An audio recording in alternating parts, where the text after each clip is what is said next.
Welcome to a brand new episode of the Michele Tafoya podcast, picking up on our year-end review, part 2 today.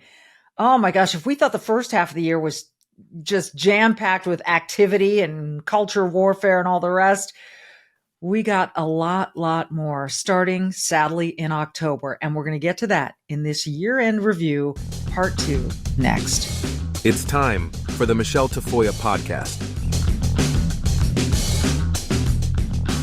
I can remember that I flew out to be with my mom, who was ailing, and I flew out, I think, October 7th or 8th, and it became quite evident once I landed and was exposed to all of the news that something absolutely horrendous and vicious and evil had happened in Israel. We heard about the hang-gliding terrorists attacking kids at a concert, a peace concert. We heard about kibbutzes being invaded, people being murdered, raped, tortured, things that I don't even want to repeat. It was awful. It was awful. And my sisters and I agreed that while my mom was there lying on her deathbed in our home, we brought her home from the hospital, we weren't going to talk about it out loud. We weren't going to let her hear this before she left us. And that's my vivid memory of it. And I'm sure everyone remembers where they were, whom they spoke with, or how they learned about all of this tragedy, this horrific. It's hard to call it a tragedy. It was a freaking terrorist attack. It was awful. Hamas, at the behest of Iran, decided to go kill a bunch of Jews. Let's put it bluntly. And I think so much of this was brought on by the fact that we have such a weak leader in the White House who has, I'll use the word, appeased Iran pretty much since he stepped in the Oval Office. I'm talking about Joe Biden, obviously. And when you give them an inch, they take a mile. And they took many miles. And since then, a full-on war has broken out, and we still have people, hostages. We recently learned of an American man who was killed, and his wife is still a hostage. I don't know that it was ever put more clearly, more hauntingly, than when one of the brothers of an Israeli hostage came to the White House and spoke. His name was Yonatan Lulu Shamriz, and he was clearly shaken, as you're going to see here and hear. But what he said should burn in all of our brains from now until this thing is over. And by over, I mean Hamas and even Hezbollah are completely destroyed. Listen to him here. This is a wake-up call, not only for Israel, not only for the Jewish community. This is a wake-up call for all of you here, all of America, all of Europe. You are next. You are next. Because in his point of view, and I think so many agree, they're coming after the Jews. They will come after Christians. They will come after everyone who isn't them. So when Iran burns American and Israeli flags in the streets and says death to Jew, death to America, they mean it. Death to Israel, death to America. They mean it. They mean it. They're saying what they mean, and they've proven it. So again, I hearken back to what I said in episode 1 of this year in review, that what's going on at our southern border is terrifying. I remember my sister saying, as this was all happening, because, Israel is such a secure nation. And the fact that all of these terrorists got in the way they did and were able to carry out such horrific acts in such a massive way. And she said, I wonder if that could ever happen here. And I was sort of astonished. And my other sister and I, in unison, said, it already did. 9/11. And now we've got Christopher Wray saying he's seeing more alarm bells ringing in terms of national security threats than he's seen since 9/11. And we're just still just letting them in, letting in all these people from a lot of different countries. Many of these countries absolutely hate us. Let them in. I could go on and on about that. After all of that happened, it was astonishing to watch. Talk about a wake-up call. He was right. When you saw hundreds of thousands of people on American soil, American citizens, or people who have visas, who are here from Middle Eastern countries, saying from the river to the sea, calling for genocide of the Jews in Israel, asking for the wiping away of Israel, our closest ally in the Middle East, one of our closest allies on the planet. It happened at Harvard. It happened at Penn. It happened at MIT, Stanford, Berkeley, all over the country. It happened in the streets of New York. It happened at NYU. And Jewish students were just kind of told to get used to it. But how can you allow a group of protesters to stand up on your campus and call for the annihilation of one group of people, Jews? Imagine if it were directed at any other group of people, if it were directed at Muslims, if it were directed at Catholics, Blacks, Asians. Do you think that would stand on any university, any campus in America today? Probably not, but they let this go. It exposed a lot of people, and primarily 3 Ivy League presidents were called to Capitol Hill and were grilled by one Elise Stefanik of New York. And it didn't go well for these presidents of MIT, Harvard, and Penn. It did not go well at all. And for those of you that weren't able to hear it, we're going to play sections from each of these presidents to you now. And then we're going to explain why they sounded so similar. But let's start with Sally Kornbluth of MIT. Here's Elise Stefanik questioning her. Dr. Kornbluth, Yes. At MIT, does calling for the genocide of Jews violate MIT's code of conduct or rules regarding bullying and harassment? Yes or no?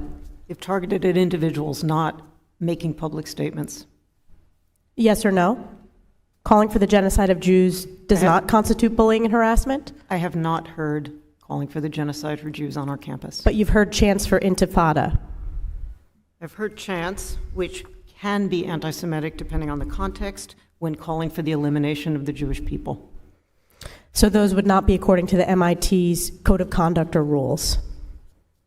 That would be investigated as harassment if pervasive and severe. Okay, we'll stop there, and we'll pick up with Ms. McGill in a second. It's harassment. There was no unequivocal, yes, that is against our code of conduct from Sally Kornbluth at MIT. Somehow she has survived. She remains the president of MIT. Okay, Liz McGill is the president of Penn. And so Elise Stefanik will pick up with how she interacted with Ms. McGill. Here we go. Ms. McGill, at Penn, does calling for the genocide of Jews violate Penn's rules or code of conduct? Yes or no? If the speech turns into conduct, it can be harassment, yes. I am asking specifically calling for the genocide of Jews. Does that constitute bullying or harassment? If it is directed and severe or pervasive, it is harassment. So the answer is yes. It is a context-dependent decision, Congresswoman. It's a context-dependent decision. That's your testimony today. Calling for the genocide of Jews is depending upon the context. That is not bullying or harassment. This is the easiest question to answer yes, Ms. McGill. So is your testimony that you will not answer yes? If it if the Yes speech or no? becomes if the speech becomes conduct, it can be harassment. Yes. Conduct meaning committing the act of genocide? The speech is not harassment? This is unacceptable, Ms. McGill. I'm going to give you one more opportunity for the world to see your answer.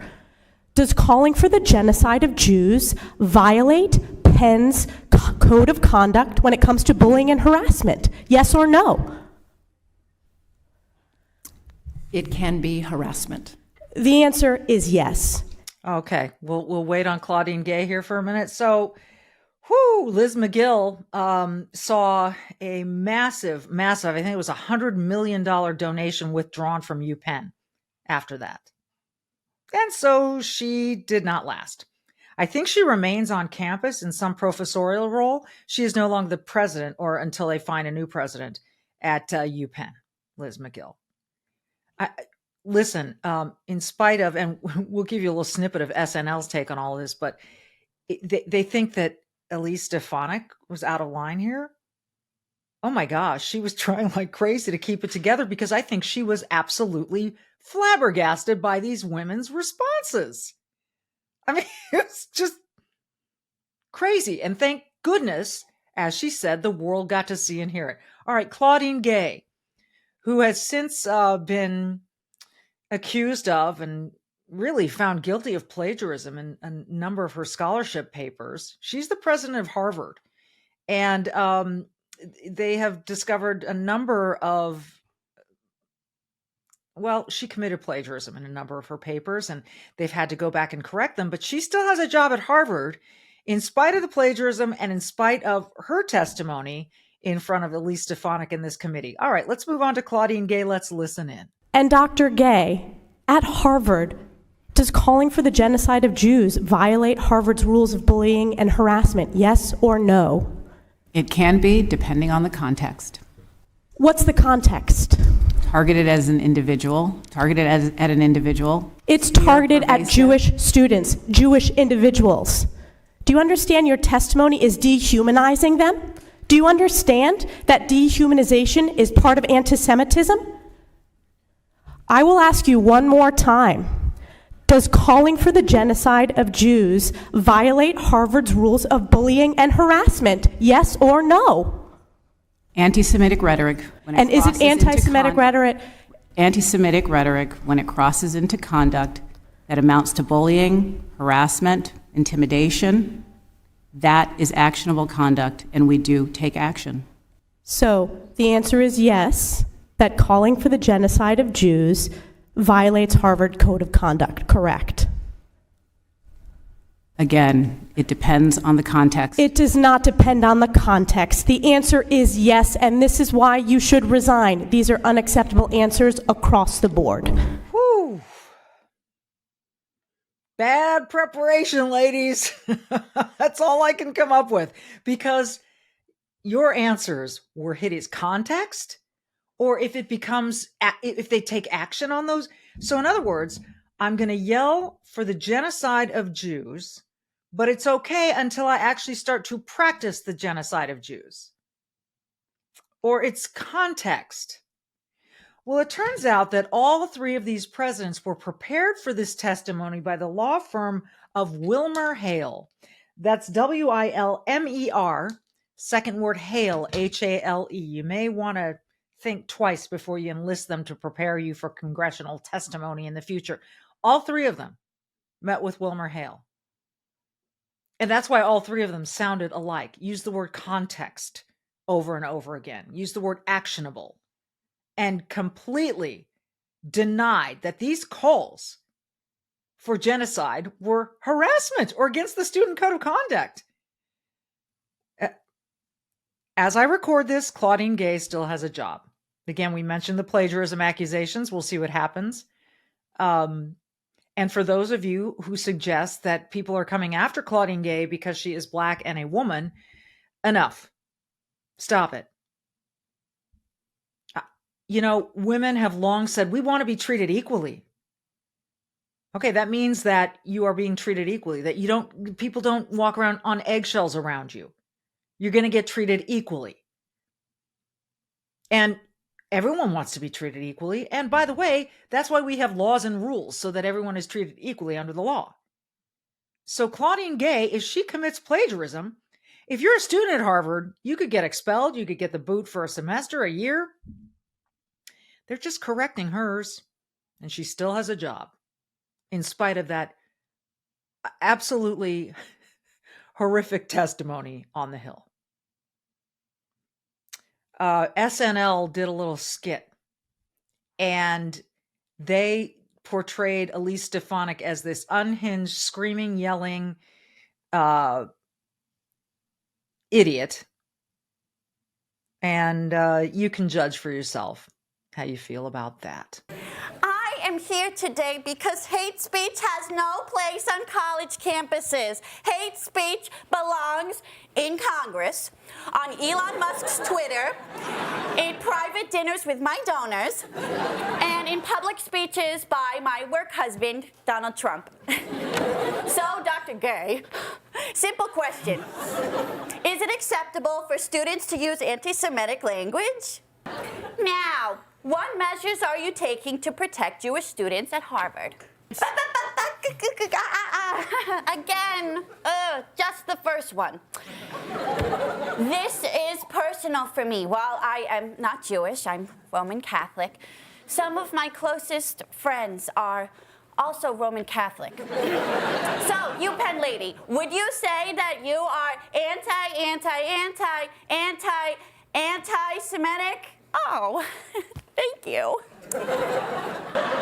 Oh my God. Can you take a moral stance on anything? Can anyone here say yes to a single question?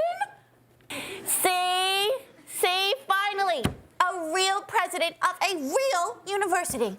And will you promise to eliminate all anti-Semitism from your campus? Okay, then will you offer a course explaining why anti-Semitism is wrong? Thank you. Somehow that was the only straight answer I got all day.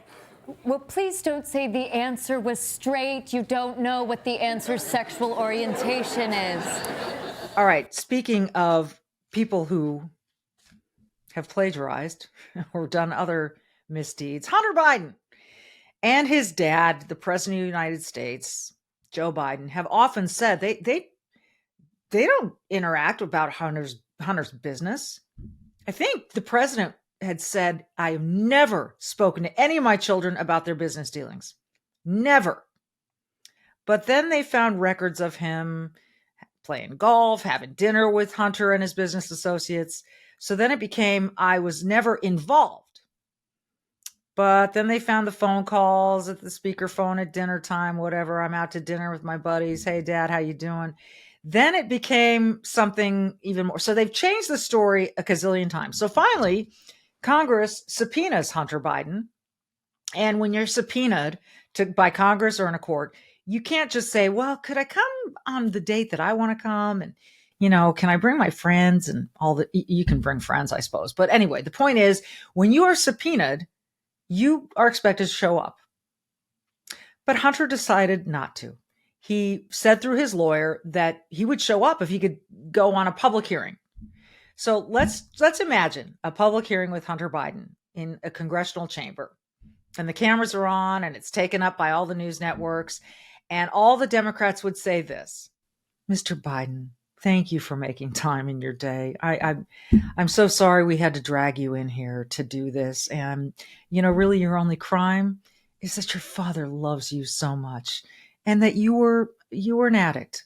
And I know you've cleaned up since then and you're just being persecuted because you're an addict and your father loves you. And we're so sorry. How are you doing? How's the artwork going?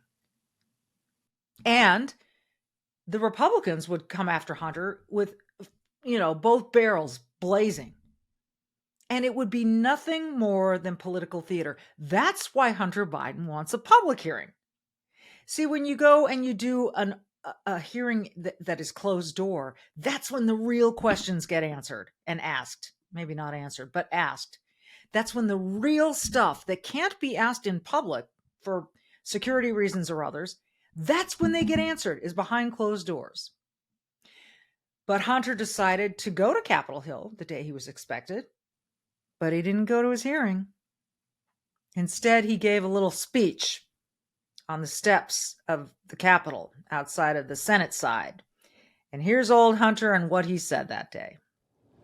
For 6 years, MAGA Republicans, including members of House committees who are in a closed-door session right now, have impugned my character, invaded my privacy, attacked my wife, my children, my family, and my friends. They have ridiculed my struggle with addiction, they have belittled my recovery, and they have tried to dehumanize me, all to embarrass and damage my father, who has devoted his entire public life to service. For 6 years, I have been the target of the unrelenting Trump attack machine, shouting, "Where's Hunter?" Well, here's my answer. I am here.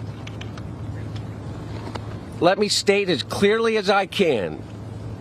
My father was not financially involved in my business, not as a practicing lawyer, not as a board member of Burisma, not in my partnership with a Chinese private businessman, not in my investments at home nor abroad, and certainly not as an artist. Well, yeah, I'm certainly not as an artist, because here's the issue. A private Chinese businessman? There's really no such thing, because anyone who does business in China has to be okayed by the CCP. They have to be, aligned with the rules of the Chinese government.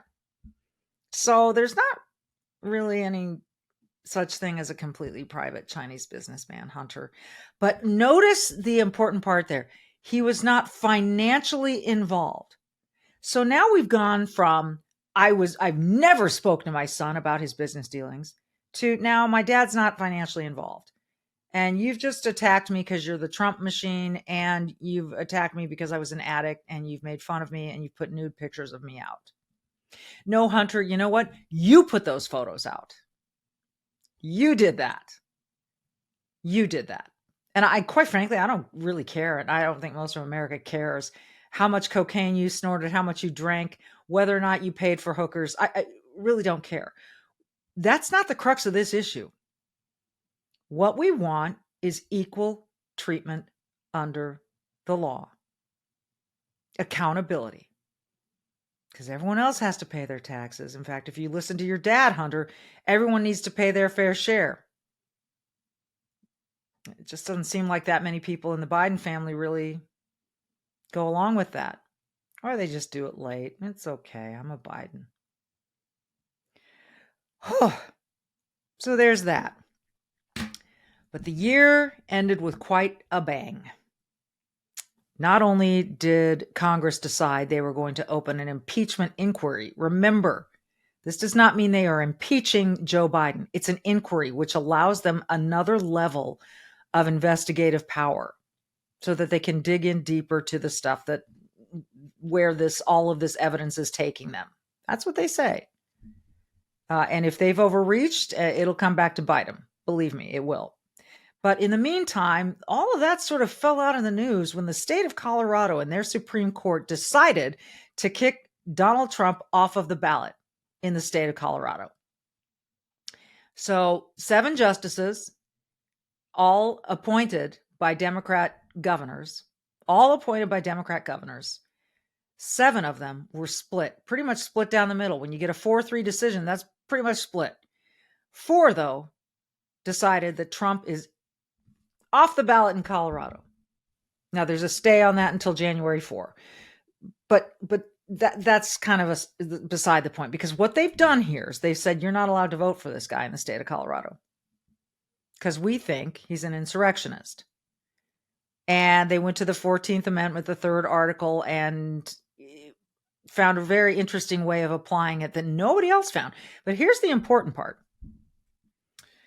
They have said that Donald Trump is an insurrectionist. Okay, I'm sure, I know a lot of people believe that. You can believe that the sky is gray and when it's sunny outside. It doesn't matter what you believe, there are facts. And here is the fact that you can't really get around. No matter how much you hate Trump, no matter how much you love Trump, you can't get around this fact. He has not been charged with insurrection.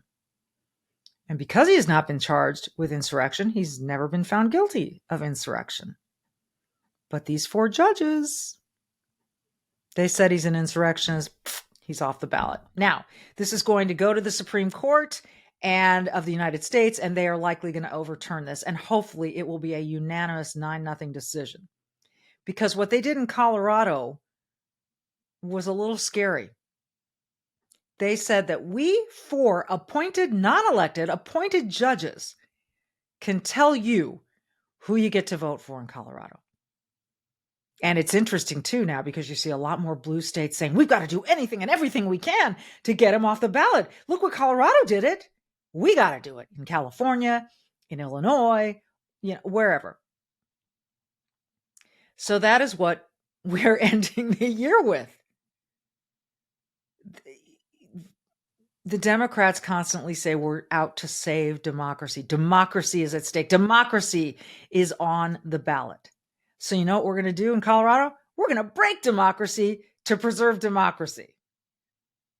It's like saying, racism is abhorrent. So we're going to punish everyone who's white because there was racism against black people. It's like saying, it's like this knee-jerk reaction to try so hard to overcome something you think is a problem that you make an even bigger problem doing it. I think it's interesting, a couple notes about these judges. The 4 who voted to kick Donald Trump off the ballot are all Ivy Leaguers. There's a Harvard, there's a Yale, there's a Penn, and there's a Virginia. And the 3 who said, no, we can't do this. This is unconstitutional. Those 3 graduated from the University of Denver Law School. I don't know. It's just a little observation, but we'll see where this goes. Many, many, many legal scholars have come out and said this is unconstitutional. The man has not been charged. It doesn't matter what you think or how you feel, folks. That's not how we get things done in the United States. If we start just acting on feeling, oh God, we're on a real slippery slope. So if you feel that he's an insurrectionist, fine, feel that all you want, but the facts say he hasn't been charged. And of all the 91 counts against Donald Trump, not one of them is for insurrection. But the Colorado Supreme Court not only accused him of it, they convicted him of it, and they have kicked him off the ballot. I assume that will be overturned by the Supreme Court of the United States. If not before the end of the year, then in early 2024. Regardless, what a way to finish the year. What a year it was.